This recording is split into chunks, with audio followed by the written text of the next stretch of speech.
In the 2 weeks that followed, the protection was so easy to obtain it was funny. From a seller's point of view, they didn't have to give you anything but they got cash, so the salesman gathered around it like dromedaries around an oasis. Confidentiality? We do that, of course. Protection included both a brand of new securities proposed without many loans. Sure, we can look it up. So, what do you think? We'll have protection for your mezzanine claim as well, so please purchase from us. Apparently, they fixed the price of this protection in a random way. When I bought 5 million more of protection against junior claims, they actually gave it the same protection they gave mezzanine claims, which are safer than junior claims. He spoke in a dumbfounded tone. According to the places where salesmen have been quite talkative, the second most secure mezzanine claims insurance rate on the market should be 0.25%. It's apparently just a facade. They said that since nobody bought it, there was no actual price set on it. Even protection against the most dangerous junior claims could hardly find a buyer who went into the market. So if a weird client like me bought up this protection, I'd get as many extras as I wanted. Besides, since those protection extras were just data, they could cost bank even less than, say, complimentary tissues.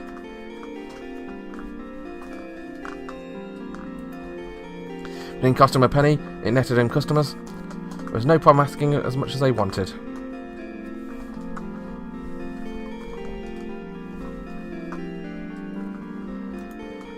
Rather than negotiating poorly, it might be better to go this way. But in terms of ranking, mezzanine claims are on the same level as national bonds and developed country. Which means the expected value is infinite. They're giving it away for free after all.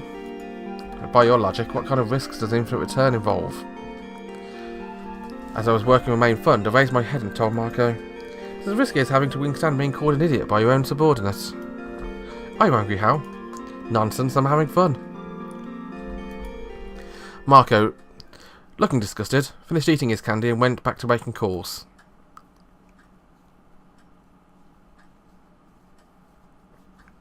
"Oh, is it already over?" As I raised my voice, realising it was evening, just a little while after the market had closed. Even though I decided on a daily routine, checking the financial affairs of a group of companies, calling on a few of them, and scrutinising the daily amount of investment deals, it all ended too quickly. That's how it had been for a few days. Still, the sound of my back cracking as I stretched my arms over my head was a testament to how focused I was on my work, I guess. Seems the stress of being unable to do what I really wanted to had been a big weight on me. I cracked a wry smile. This way I'd thought even if investment protection failed, I'd be able to make up for it. Also, I should really thank Eleanor again. Such were my thoughts as I prepared to go home, since I had no reason to force myself into doing overtime. Marco left his main job with a fund once he could break away from a bank sales, so no one was there. Sent an email saying I was going home first, and left the office. As I left the building, on the lunar surface, the dome was reflecting a sunset, the time I liked best. At this time of day, noontime's life was still lingered. People walked down the street, beaming with relief over a day's job well done. Strolling Street, of course, was no exception. Of course, even when the market on the lunar surface was closed, the Earth market will be open for some time.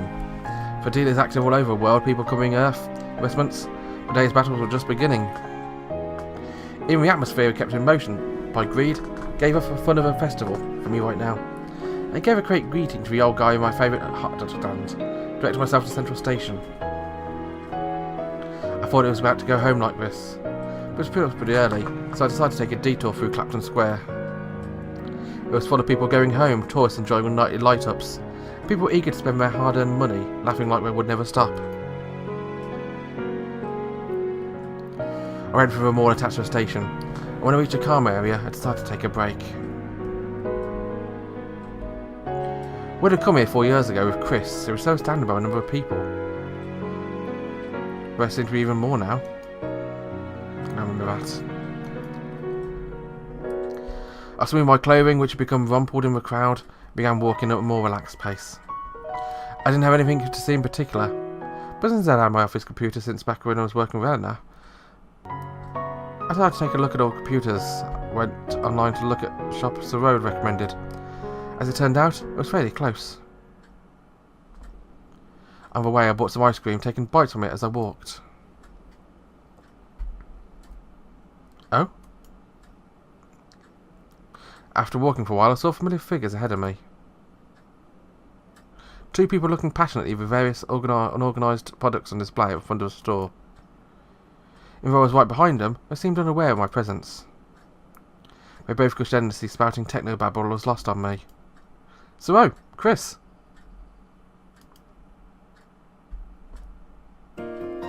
As I called out to them, they finally noticed me.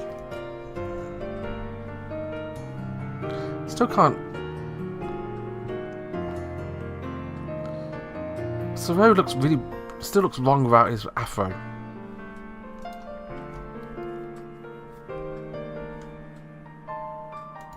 Oh? Oh, how? Did I bother you two on your date? I asked as I licked my ice cream. Soro laughed and put a hand on Chris's shoulder. Chris just puffed up her cheeks in displeasure. It's not a date. Denied so quickly. You wound me. You say that, Soro, but aren't you making a pass at Raina, too? I'm telling you, Teresa. I'm surrounded by men at work all day. It's not easy. Please have pity on me. Maybe it's because Soro and Chris were both of a scientific mindset. They had a lot in common, so they seemed to get along too well. Still, do you shop together often? You want to talk? Take a look at you eating ice cream and shopping lazily. It's unbecoming. So said this, taking the ice cream from my hand. He bit into it without restraint, then handed it off to Chris. Chris blinked wildly for a moment, and finally took a bite herself. Because I got done with work early. We get doing this once in a while isn't so bad. Besides, my work computer is getting kind of old. We were talking about the same thing just now. We ran into each other completely accidentally. Well, I'm taking along with Risa and Raina, though. Oh, are they here too? I came to look at furniture, or goodness what. A bunch of people suggested a housing project would go better if the lodgings were furnished.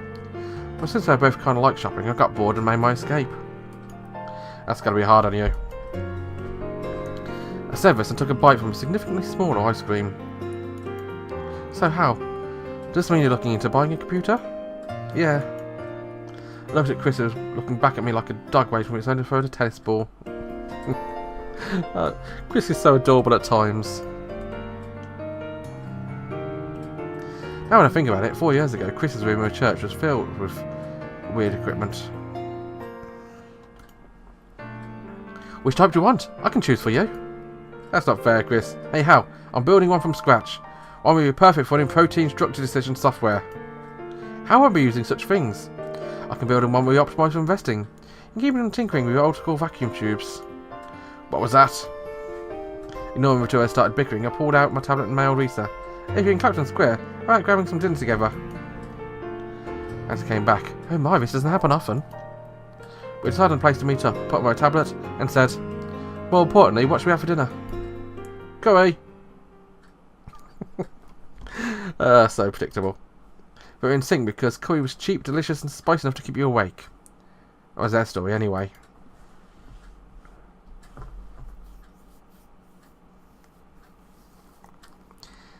After eating in the Indian restaurant, we'd gone to with Marco.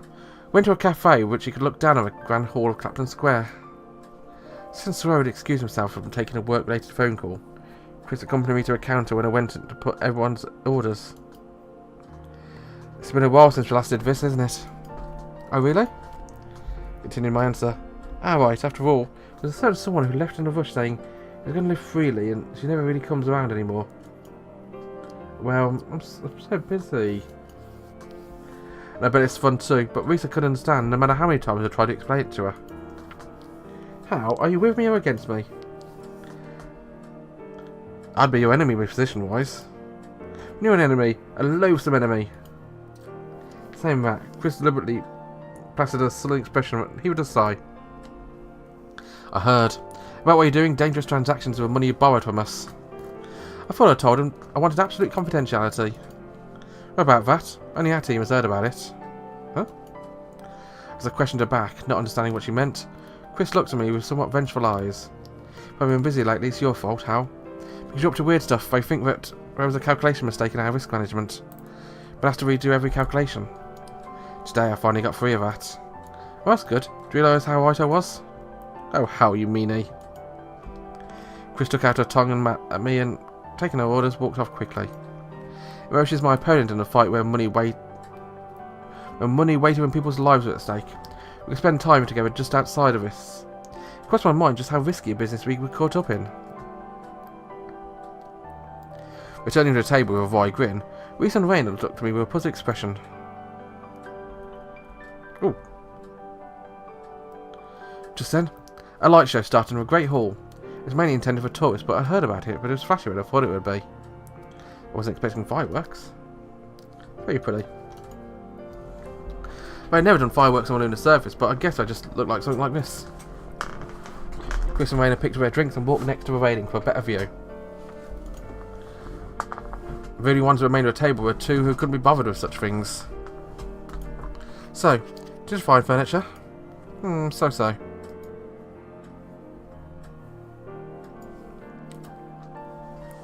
Reese said as he shipped to Ice Cafe au lait. She wasn't wearing a nun's habit, so the sight of her doing that made her seem like an ordinary woman enjoying a day off. Oh, by the way, when I went to a handmade furniture shop, I saw some of your father's work. Ah. What do you mean, ah? They're really well made. Your parents are the ones who raised you and made you what you are now, you know? I certain my soul like a sullen kid getting lectured. Are you going back home like you should? For some reason, she took a carefree tone with these words. Risa was really sly. When it came to grown-up wits, I was no match for her. Not that much. Make sure you go back as often as you can. It's on the lunar surface, after all, so it's easy for you to go back. I know. But Chris said the same thing. She's not coming back to a church. Risa said this with some consternation, and she narrowed her eyes at the illuminations of a visible whole ceiling of the great hall. If you have a place you can call home, we should go visit it as often as you can. That's my opinion as your elder. For that logic, shouldn't you be going back to Earth? My words, Risa turned her gaze back towards me and a challenging smile appeared on her face. This is where I'm meant to be. It's a place where the people important to me can rest their wings. Spoken like a true sister. After learning that line, even Risa looked embarrassed. She'd been drinking something really strong looking at a curry place, so she might have been a little bit drunk. Even so, Risa's words have an effect on me, and I turned my gaze towards the lively light show. You're probably right. Oh, you're quite meek there, that's fair. Raynor and Chris were enjoying themselves so much. We're leaning forward on the handrail. It seems the road had finally finished the phone call, joined him, and everyone looked in high spirits. At that sight I spoke. Well, you can see him over there. That's Raynor, you can just about see her. Really weird seeing Raynor from behind. She's still got that little mousy charm.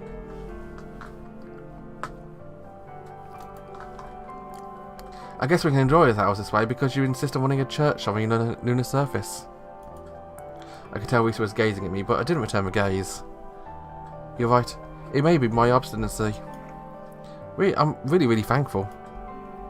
Risa lowered her eyes as I blurted out those words quickly. She seemed to be smiling. I can't tell if you're teasing me or not. I'm not teasing you. I know, but why this out of the blue? She said this in a small voice, drinking her cafe. Olé. I closed my eyes, basking in a shower of light. I could perceive through my eyelids and spoke. Why now, there's nothing in my way. Huh? I'm going forward with all my strength.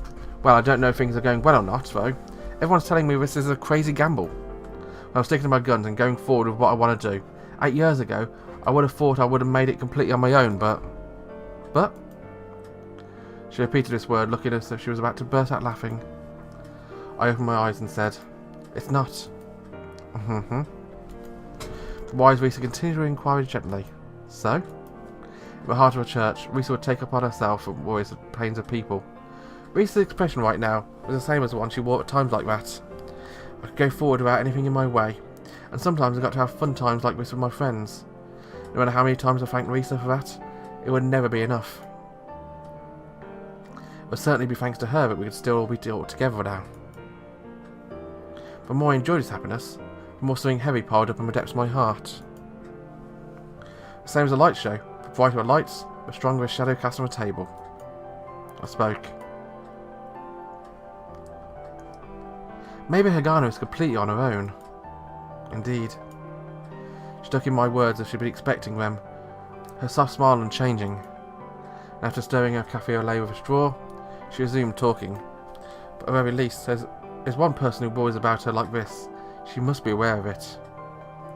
As Risa said this, she put her hand on top of mine, which rested on the table. You don't have to be hard on yourself. You just have to be... You've already blamed yourself more than enough. That's not just coming from me. A lot of people know it too. I knew that also receiving such words of comfort. It meant I was depending on someone. I squeezed Reese's hand back, nodded and answered. Thank you. If you're able to say those words, then your future is certainly an open path. She chuckled without letting go of my hand. Her gaze became downcast. Still, I also do wish Hagana was here with us. That's why I want to work even harder until Hagana comes back. I want to keep this place as pretty, as fun, and as warm as possible. To make sure it's a place where she can smile in relief once she comes back. Risa would never ever change. You'll manage. 8 years ago, even after I messed up so bad, you kept me going. It wasn't just me. It was everyone who helped, but you're right, I also wish. She raised her head, narrowing her eyes at light show. I also wish these fun times would last forever.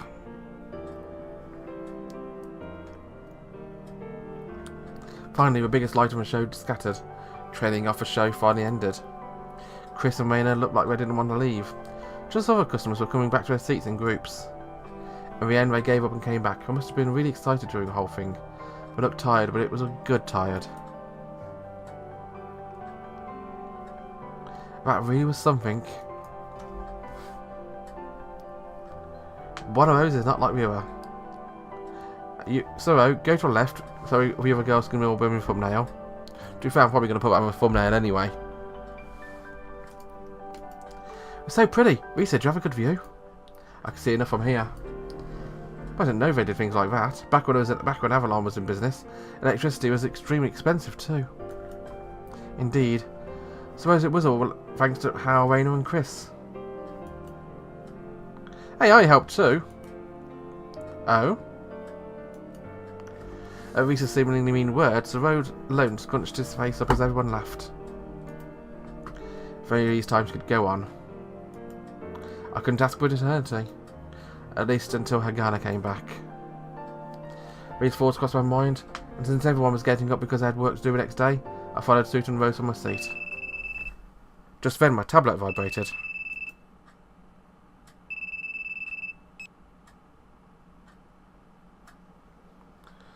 What's going on? Join me next time. Bye bye.